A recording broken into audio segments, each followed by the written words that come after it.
Now, during the traditional days when we were young, accidents out of bullfighting were never experienced. Because as I've told you, when the bulls were fighting, people stood far. They cheered the bulls from a distance of about 5 meters away from the bulls. Today, it's the opposite. We have so many accidents involving bullfighting or experience during bullfighting because the young generation, each one of them wants to be very close to the bulls, even touch the bulls as they fight. Now, the danger of accidents comes in when you find the bull, one of the bulls has defeated the other, and the other one wants to, the defeated one wants to escape. It has to plow through the crowd. And since it has sharp horns, and it is a strong animal, and it is in a hurry to get away from its opponent, it tramps down and even hurts people with the horns. It gorges the people with the horns because it is escaping and the people are not giving it away. So today, we have even boys, mainly young men, who get injured because the bulls trample over them. They gorge them with their horns, and they get injured. Some even die. Recently, we had a boy from this community who died because a bull ran through the crowd and it hurt him with its horns, and he died. When he reached hospital, he died. So today, as compared to the earlier days, we have accidents in bullfighting. Those days we had no accidents. When a bull was going to fight, people just escort it on foot. These days we have bullfighting taking place at a distance. You travel using a pickup or a lorry, and young men fill that lorry so that it even loses its balance and it overturns. Together with the bull, together with the fans. Recently, we lost some young men who were on a lorry transporting a bull that was going to fight. And the lorry, because it lost balance, it overturned and some of the fans died. And such a thing never used to happen during our days because during the earlier days, there was no transportation of bulls by vehicle. People used to walk on foot.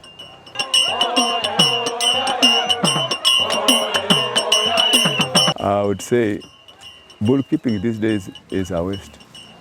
Financially or economically, it is not beneficial.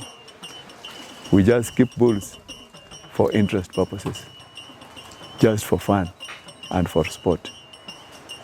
We even lose more money keeping a bull than if you had no bull, because the cost of feeds for the bull are very high, and you've got to feed the bull every day.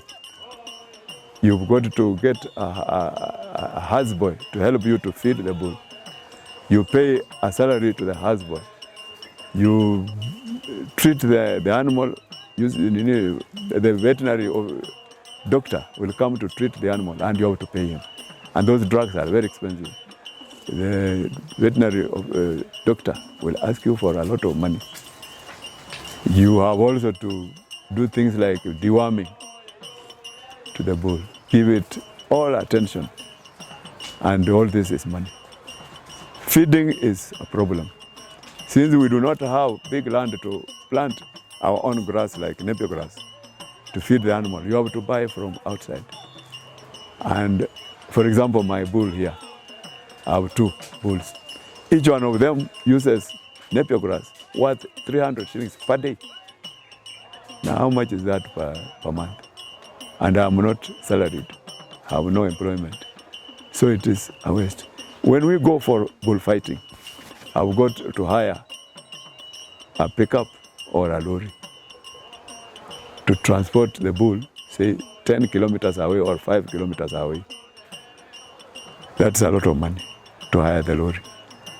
2, the fans who have come to watch the bull match, the bullfight will want me to give them money, and they actually demand money. You'll find I'm giving them at least 10,000 shillings, 10,000. And maybe my opponent gave me, when he invited me, he only gave me 5,000, 8,000. But the fans will take all the money and even demand more from me. So it's a waste.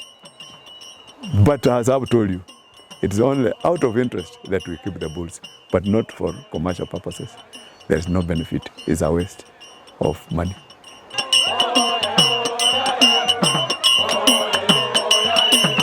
Animal rights are fine. We have got people who have those rules that make sure that the animals are well treated, they are not injured, they are not mistreated. But there is no way we can control the animals from hurting one another. Even when it comes to games like football, you'll find players will go into the field. One can even injure the other, they break the leg or the hand. That's part of the game. So if an animal can hurt another, the best you can do to your animal which is hurt or injured is to have it treated. So, for example, me, I keep drugs. If it is injured, I'll treat the wound where it was injured. That is another way of taking care of my animal. But those are risks. Even in football, there is a risk of somebody losing his life. Maybe he can fall, and that fall can even have him die because it was a very heavy fall. Also, this person may even, we even have had footballers collapsing on the field and they die. So even if this animal is injured while it is fighting, it's part of the game. All risks must be undertaken or expected.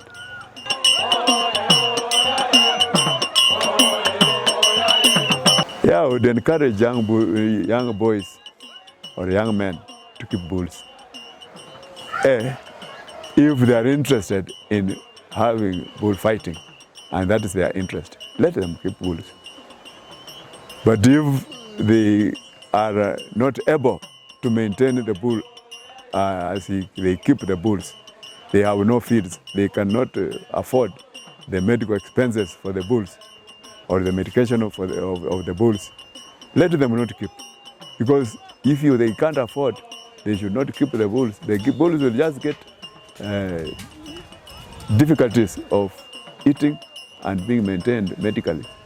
So I would say, if they are interested, if they can manage to feed and have the bulls looked after medically, let them keep. It's a sport.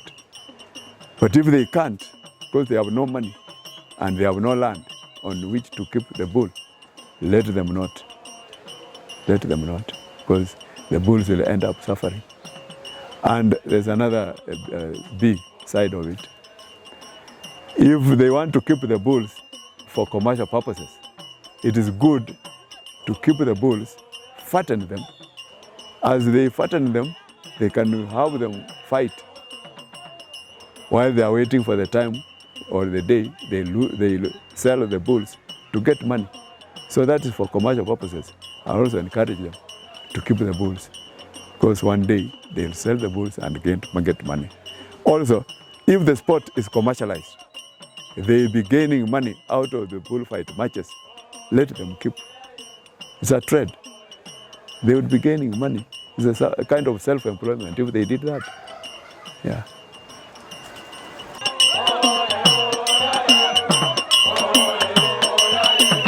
I would say the government should step in to assist bull keepers, because just like the government supports or promotes things like athletics, things like football, things like swimming, bullfighting should be a sport that should be supported by the government. Government should supply or give facilities like stadiums to the bull fighters, where they take their bulls for their sport of bullfighting.